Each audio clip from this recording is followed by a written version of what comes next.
Nama Om Vishnu Padaya Krishna Prishtaya Bhutale Srimate Bhakti Vedanta Swami Iti Namine Namaste Sarasvate Deve Gauravani Pracharne Nirvishesha Shunyavadi Paschatya Deshatarne Om Namo Bhagavate Vasudevaya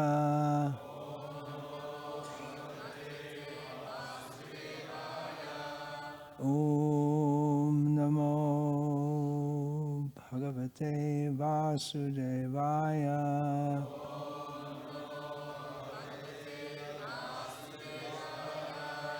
Om Namo Bhagavate Vasudevaya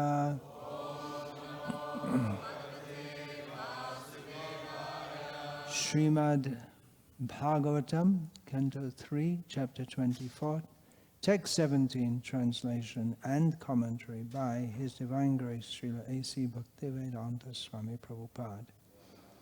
Jñāna-vijñāna-yogena karmaṇām uddharan jaṭāḥ hiraṇya-keśaḥ padma-akṣaḥ padma-mudrā-padāmbujaḥ jñāna-vijñāna-yogena karmaṇām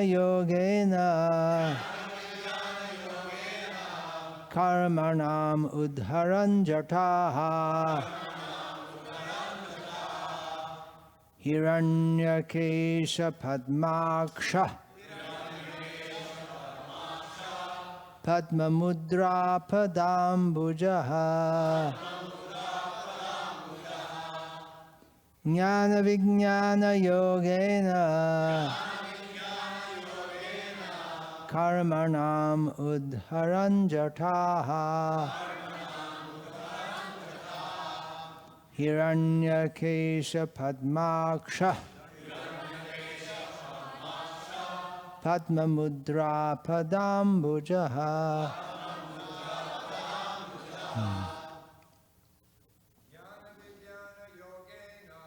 jñāna-vijñāna-yogena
jñāna-vijñāna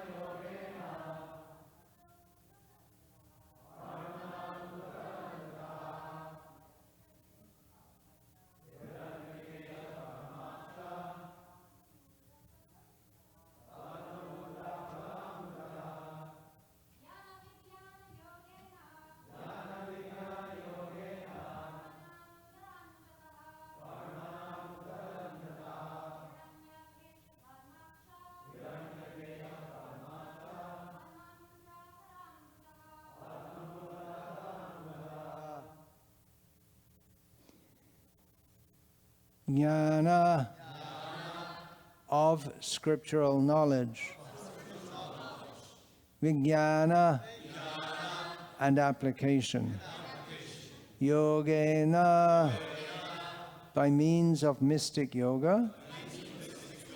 Karmaṇām, of material actions. Uddharan, uprooting. Jaṭāḥ, the roots. Hiraṇya-keśaḥ, golden hair. Padma-akṣaḥ, lotus-eyed. Padma-mudrā, marked with the signs of the lotus. Pada-ambujaḥ, having lotus feet. By mystic yoga and the practical application of knowledge from the scriptures, Kapila Muni, who is characterized by his golden hair, his eyes just like lotus petals, and his lotus feet, which bear the marks of lotus flowers, will uproot the deep-rooted desire for work in this material world. Purport. In this verse, the activities and bodily features of Kapila Muni are very nicely described. The activities of Kapila Muni are forecast herein. He will present the philosophy of Sāṅkhya in such a way that by studying his philosophy, people will be able to uproot the deep-rooted desire for karma, fruitive activities. Everyone in this material world engages in achieving the fruits of his labor. A man tries to be happy by achieving the fruits of his own honest labor, but actually he becomes more and more entangled. One cannot get out of this entanglement unless he has perfect knowledge or devotional service. Those who are trying to get out of the entanglement by speculation are also doing their best. But in the Vedic scriptures, we find that if one has taken to the devotional service of the Lord in Krishna consciousness, he can very easily uproot the deep-rooted desire for fruitive activities. Sāṅkhya philosophy will be broadcast by Kapila Muni for that purpose. His bodily features are also described herein. Jnana does not refer to ordinary research work. Jnana entails receiving knowledge from the scriptures through the spiritual master by disciplic succession. In the modern age, there is the tendency to do research by mental speculation and concoction. But the man who speculates forgets that he himself is subject to the four defects of matter. He is sure to commit mistakes. His senses are imperfect. He is sure to fall into illusion, and he is cheating. Unless one has perfect knowledge from disciplic succession, he simply puts forth some theories of his own creation. Therefore, he is cheating people. Jnana means knowledge received through disciplic succession from the scriptures, and vijnana means practical application of such knowledge. Kapila Muni's Sāṅkhya system of philosophy is based on jnana and vijnana.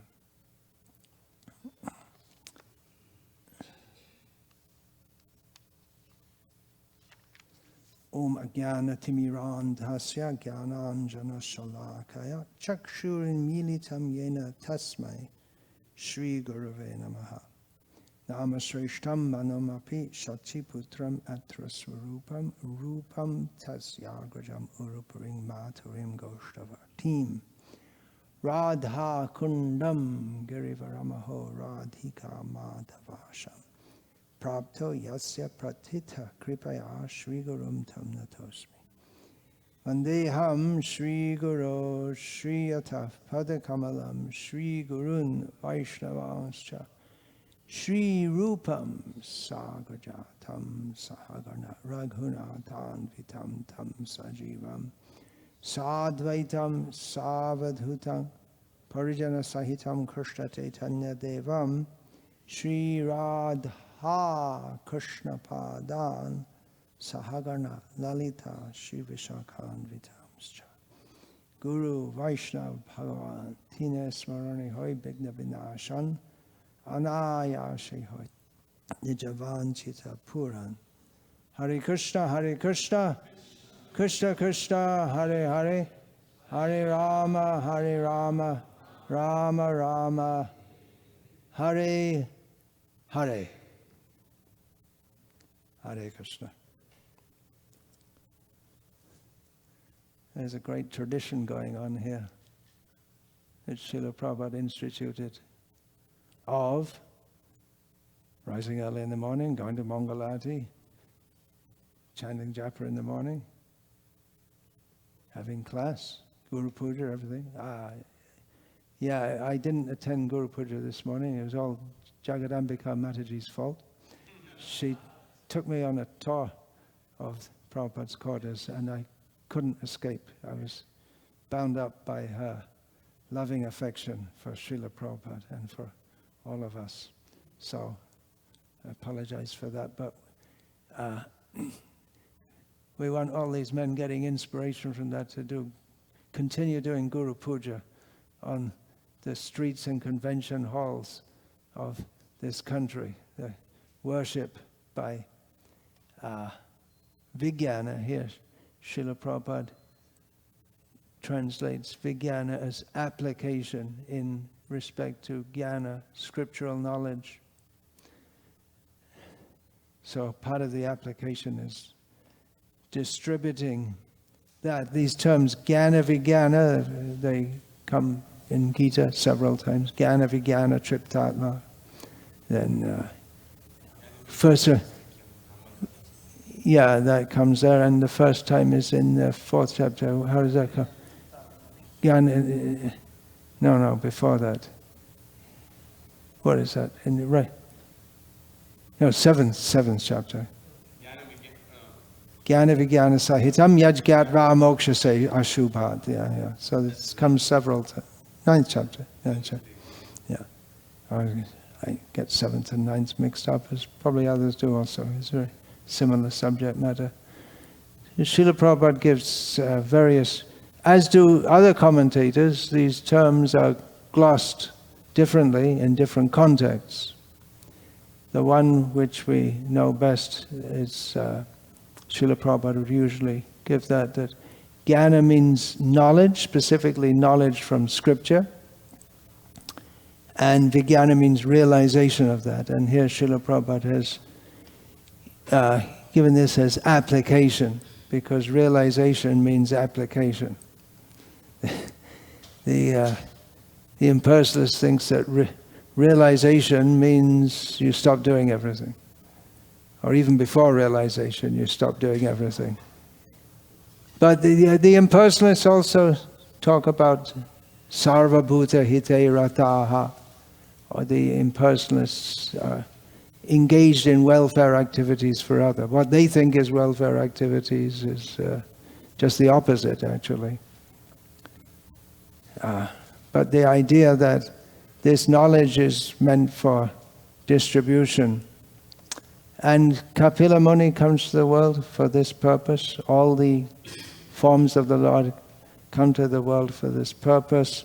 All the great devotees of the world come to this world for this purpose, to distribute knowledge and practice. Here Srila Prabhupada gives practical application of knowledge.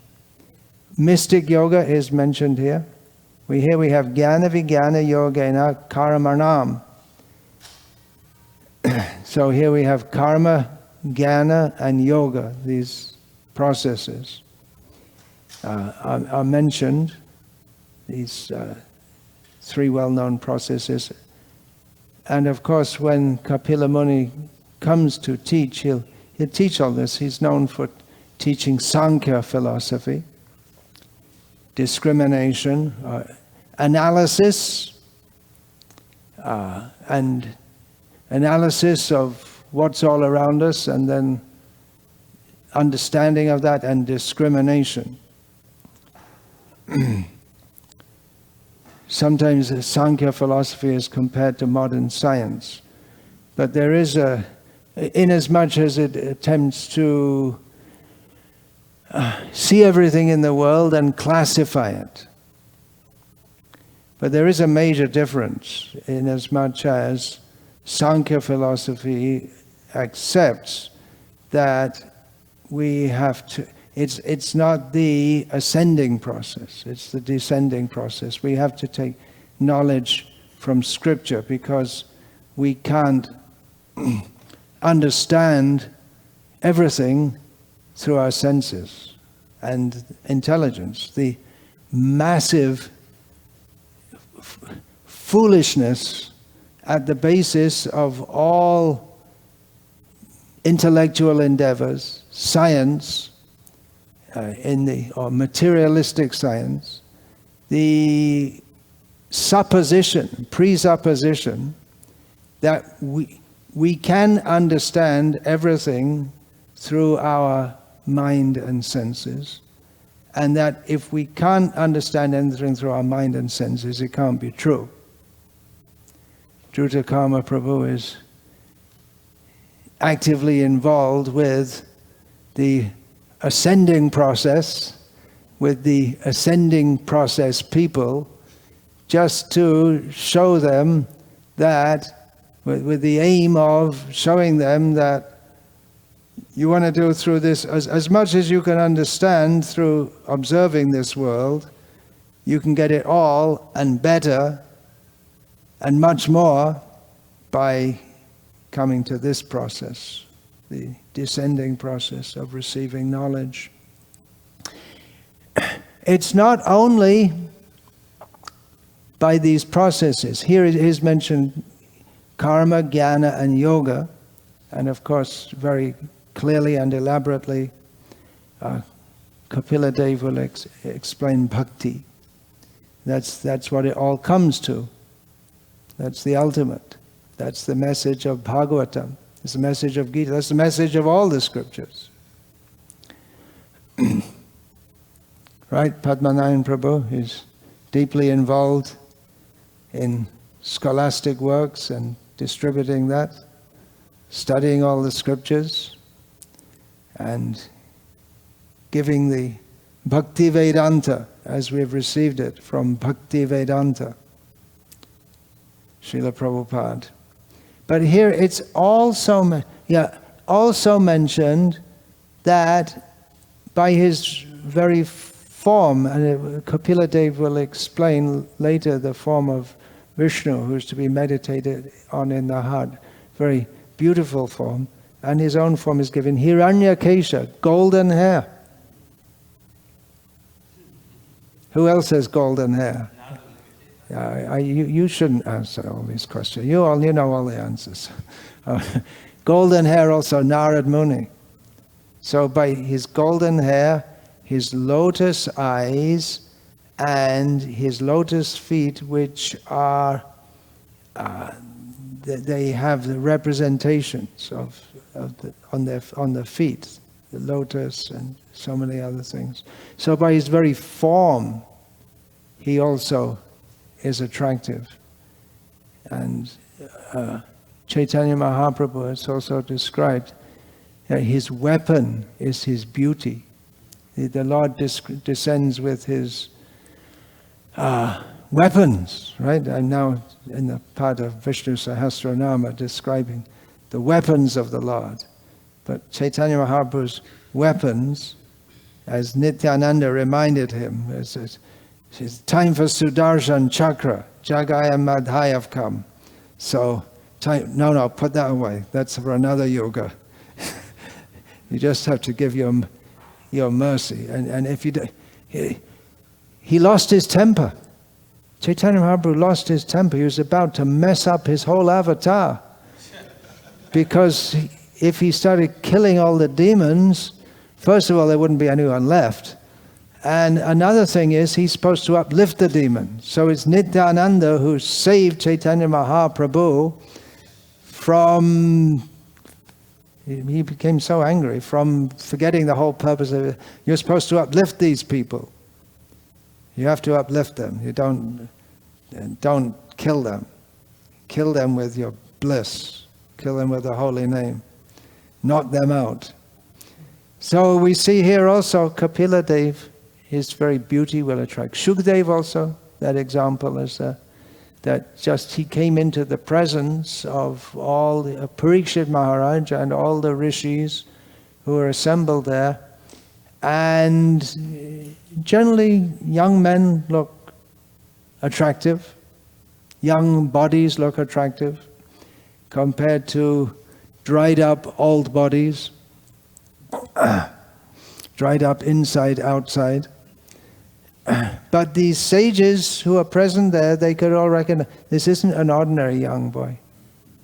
He's very beautiful, and beauty is also a sign of good karma, janma aishwarya, shuddha, shri, beauty, physical beauty, which is of course illusory, because the most beautiful man, woman, or whatever, if you just remove a little skin, then it's not very beautiful. Or even if you just pierce the skin and it becomes bloodied up, then it's not so, well, it doesn't look beautiful at all, except maybe to worshippers of Kali or some people in ghastly consciousness. They like a lot of blood and all this. So they could recognize.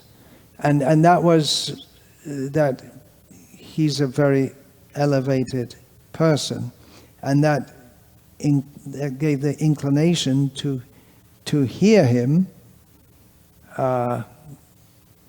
Parikshit had asked, okay, now I left the world, that's what you do when you're about to die. Now I have to hear from someone, so who am I going to hear from? What is the purpose? What should I do? What is the duty of someone who's about to die? And there's so many different ideas, and different rishis who come from all over the universe were giving their ideas, and Parikshit had to choose. It was something like a spiritual swayamvara. Who's he going to hear from? Or maybe listen to, give them all 5-minute slot or something like this. But he wasn't satisfied. But all of them could understand when Shukadev came that this is who we should hear from. So his beauty is also impressive, and even the Mayavadis of Varanasi, when Chaitanya Mahaprabhu came, the very effect of his presence, just like being in Srila Prabhupada's room, his presence is still very strongly felt there, and very strongly in the heart of Mother Jagadambika. So, talking about Shukadeva Goswami, I was thinking that his room is so powerful by his presence. So just like Vyas gave the Bhagavatam, and then Shuka spoke it and became more sweet. So by her descriptions and her feelings for Srila Prabhupada, we became all more, what's the word? Enlivened. That's one word. There's so many words. We became enlivened and enlightened. So Chaitanya Mahaprabhu, he came, and the Mayavadis had a very, very bad opinion of him. Generally, they're being puffed up, they have a bad opinion of everyone. But especially had a very bad opinion of him because he's a sannyas. We have to maintain the dignity of sannyas, right? They should. What? Vedanta Patan Dhyan Sannyasira Dharma. What you should be doing is reciting Vedanta and doing meditation and blaspheming others. That's the duty of a sannyasi. They didn't say that part. Eto chari karo kene bhavukera karma. And why are you giving this up and acting like a low-class sentimentalist? We'll lose all the... You're a disciple of Keshav Bharati, which is very respectful, but very respectful to be a disciple of Kesava Bharati. But if you were just some tantric sannyasi, there's so many in Varanasi, even today. But you're from a proper order of sannyas, you're gonna bring our reputation down. So they had all these thoughts, and Prakashananda expressed it. He was quite straightforward about it to Chaitanya Mahaprabhu. But at the same time, he was very impressed by his humility, which is not expected of sannyasis, and by his beauty. But still, Chaitanya Mahaprabhu they were so stupid that he had to do something for them which he didn't do for others. He showed his golden light. Oh, here he is. Yeah, he's showing his prakash, his light. The Mayavadi sannyas are very interested in light. So he showed that he's the source of the impersonal Brahman to them.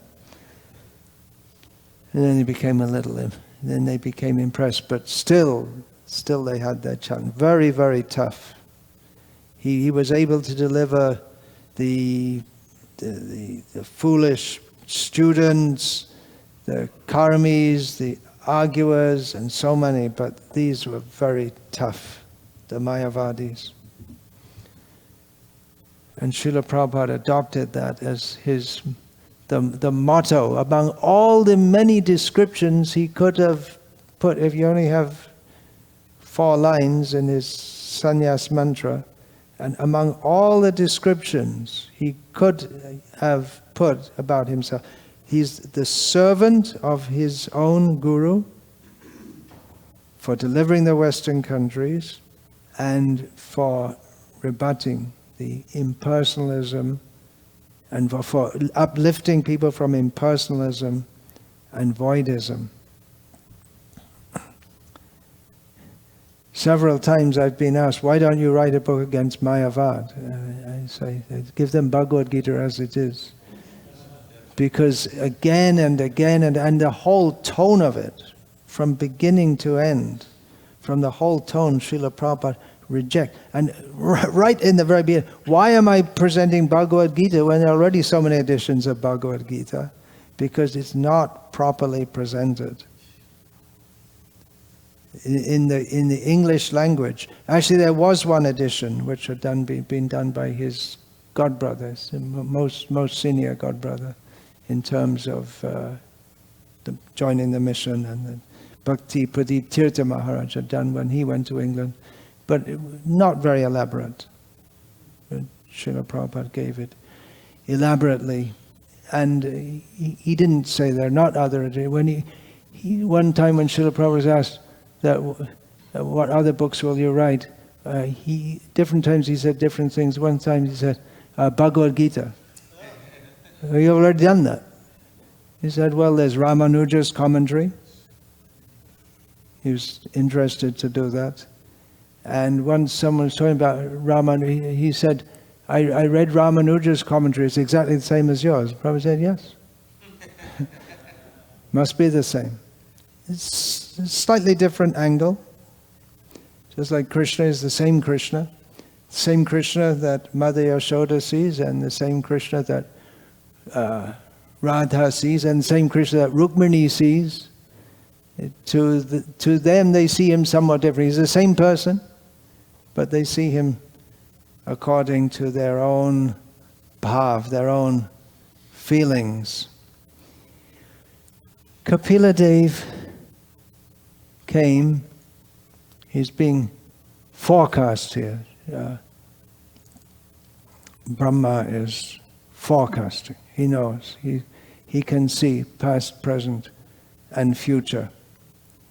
by knowledge of scripture, he can see past, present and future. So Kapila will come again in future and do the same thing, basically the same thing.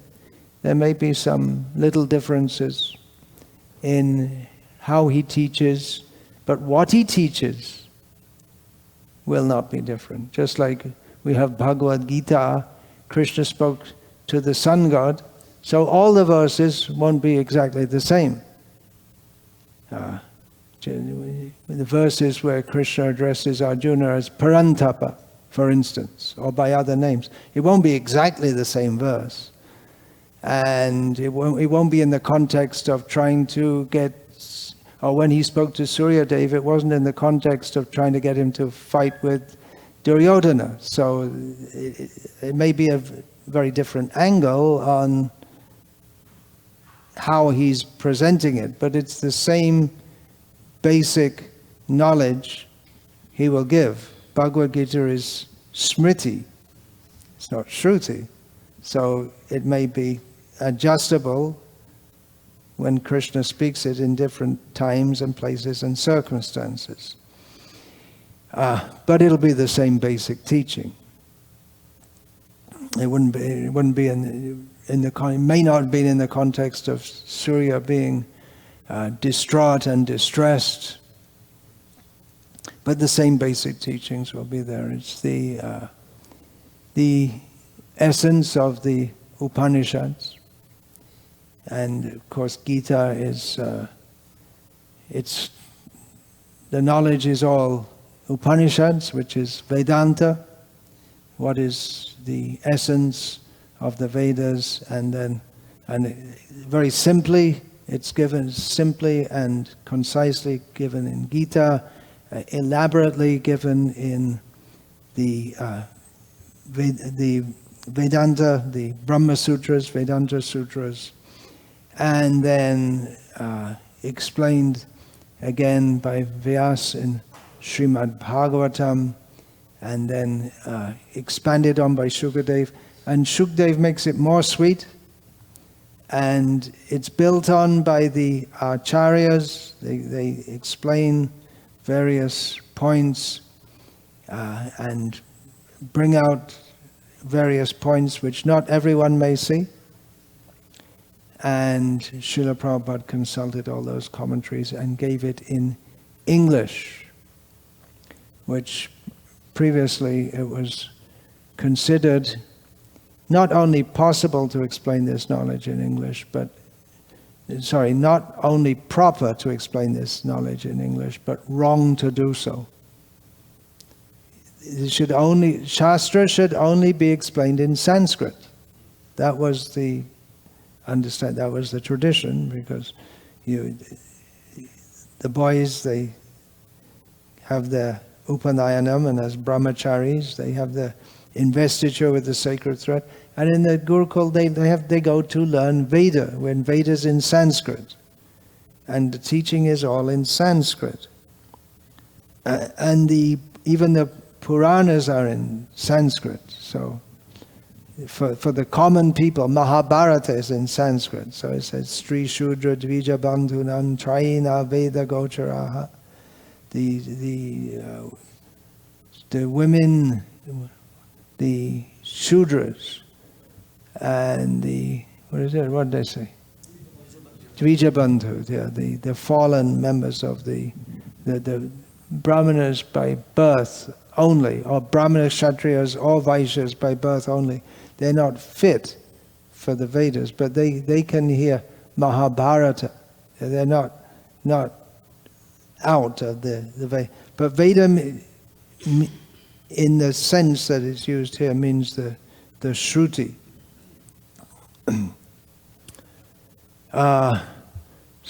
And that has to be explained in Sanskrit. Presumably, that was explained in Sanskrit since time immemorial, but there came a point around the time of Chaitanya Mahaprabhu when all the Shastras started to be translated into vernacular languages. Bengali, and Avadi, that's Tulsidas Ramayana. They say Hindi.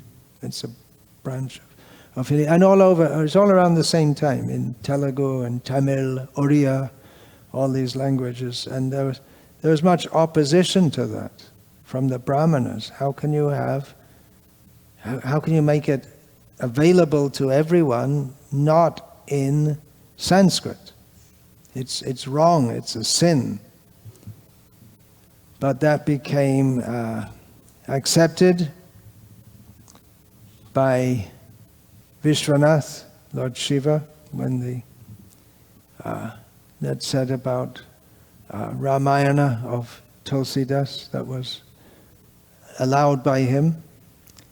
And nowadays, Brahmanas, if at all, Brahmanas by birth, if at all they explain Shastra, they mostly do, not in Sanskrit. And most of them don't know Sanskrit either. But Srila Prabhupada gave it in English, which is even more remarkable because the Sanskrit of the translations into Prakrita, vernacular Indian languages, they're mostly Sanskrit with modified, simplified grammar. Bengali is Oriya. If you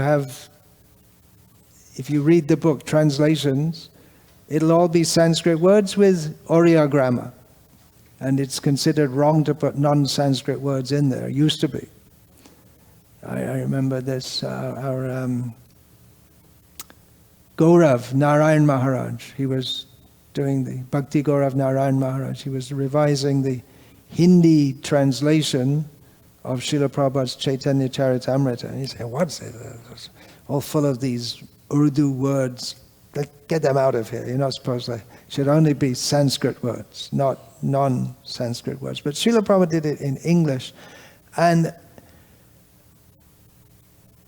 I think you have to know Indian languages somewhat to understand what an amazing thing it is that Srila Prabhupada put it, even the concepts, how to put it in English, which is a language which has no touch with all of this, the Vedanta philosophy. Even now, it's very hard to translate the Upanishads. This Sanskrit of the Bhagavatam and Gita is, well, Gita is very simple, and here this verse is very simple. Anyone can understand.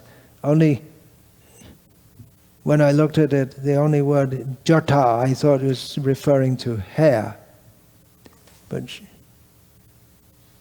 uddharan jaṭāḥ, pulling out the roots. It's given as roots. Otherwise, it might be thought that jaṭāḥ refers to hiraṇya-keśaḥ, the golden hair, that matted hair. So the concepts, just like even what simple things we may say, the three modes of material nature, and even he put it into English, and the Paramatma within the heart, and the Brahman. Arjuna asks also, what are the meanings of these words? Kim tad Brahma, kim adhyatma. What are the meanings of those words? Aksharam Brahma Paraman Krishna. It means Brahma means Akshara, which again, then what is Akshara?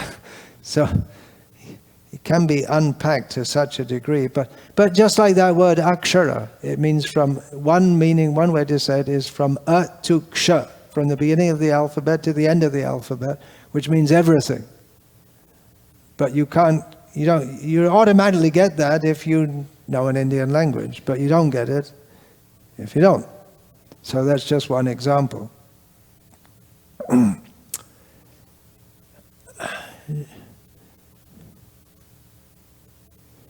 I remember Atma Tattva Prabhu, some of you may remember, he was teaching in Mayapur Gurukul years ago. So he told me, and I'm sure he told many others, that some scholars, Sanskrit scholars, were saying that this translation is wrong, that translation is wrong. And then one very big scholar, he said, no, if you read superficially, you'll think it's wrong. But if you understand what's actually in the original, and if you understand English, you'll understand everything is perfect. And Shivaram Maharaj also wrote a book. He's famous for his books on the high subjects, but one book he wrote was in great detail showing how Bhagavad Gita as it is really is Bhagavad Gita as it is. Showing how Srila Prabhupada presenting Krishna as the Supreme Personality of Godhead and consistently presenting words like yoga and buddhi as bhakti is completely correct.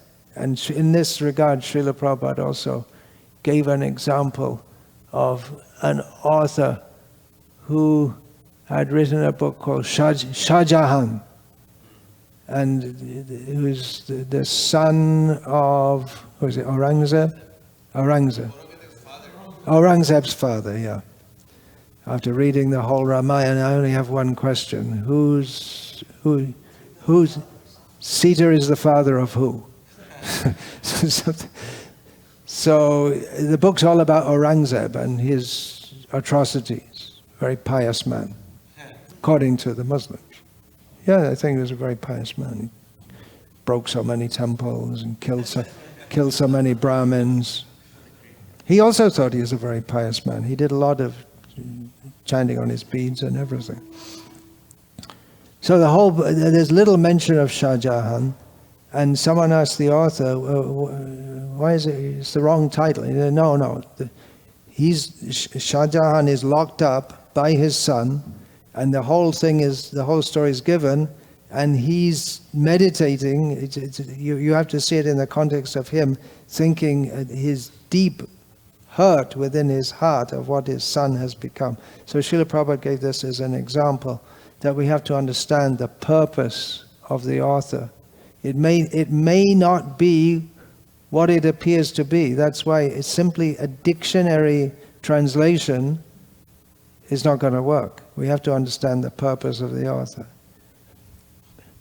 Parokṣavāda rishayo parokṣaṃ ca mama priya. We find, and that's also from the Upanishads. From the Bhagavatam, it's also there in the Upanishads. The indirect understanding is given in Shastra. Not always. Some things are direct, some things are indirect. And the rishis, they generally speak indirectly. And Krishna says, that's also dear to me. So we have to understand through the transparent Acharya, who himself knows from his own transparent Acharya. And that's why we find it's the same message generation after generation. Shortly after I published that book, Sri Bhakti Siddhanta Vaibhav, several devotees said to me, I read it and it's very gratifying to see how Srila Prabhupada is just giving the same message as his guru. What do you expect? Did you think there's something else? That surprised me. It wasn't just one, it was several who said like that. Yes. So we're getting the same message that Kapila Dev gave. Of course, Kapila Dev gave us a particular slant for that particular time and place and circumstance. He was addressing different crowd and different yuga, but it comes to the same message. And it's here in Bhagavatam, and it's being discussed here regularly. Jnana, Srila Prabhupada writes here, Jnana entails receiving knowledge from the scriptures through the spiritual master by disciplic succession. That's it. That's exact description. Tersely, completely accurately, in English. And Srila Prabhupada elaborates on that. In the modern age, there is a tendency to do research by mental speculation and concoction. What do you call that? An understatement. That is considered knowledge. That is considered knowledge. What you see the world, do research, do mental speculation, make up some ideas, and that is considered knowledge. So Srila Prabhupada, he wanted to attack the whole epistemic basis of what's called knowledge in the Western world. If we want to know, we have to hear from those who know. We have to hear from those who are not making this mistake of thinking that we can know through our mind and senses. That's a major mistake, a huge mistake right at the beginning. And it leads to non-humility. It's in itself is non-humility right at the outset, thinking that we can know. That one Greek philosopher set the tone, man is the measure of all things. Who said that? Dhruta Prabhu will know. What was the name of that philosopher? Plotidinus, something like that. Plotidinus, something like that. Whatever. He's dead and gone now, that's for sure. But his ideas are not dead and gone. Man is the measure of all things. Very puffed up, foolish idea. Tiny little beings in a huge... We don't even know how big the universe is. They're saying there are 12 billion galaxies. Now it's gone up to 200 billion galaxies, and whatever they say, it's getting. And whatever they say, the first intelligent men appeared, or first men appeared. It's always going backwards, right? Right. When we were kids, the first civilized humans appeared.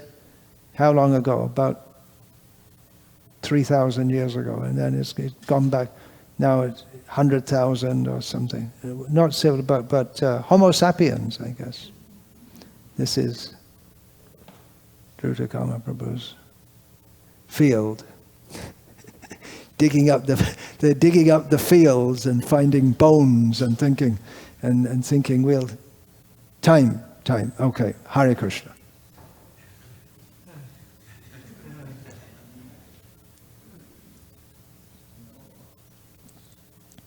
Okay, Hare Krishna. All glories to Srila Prabhupada. Srimad Bhagavatam ki jai. Hare Krishna. Time also, because I have to go pretty soon. We'll have more time in future. When you all go to the spiritual world, you can pull me up and we'll have plenty of time up there. Hare Krishna. Srimad Bhagavatam ki jai. Srila Prabhupada ki jai. Quick. You want to say something? Hare Krishna.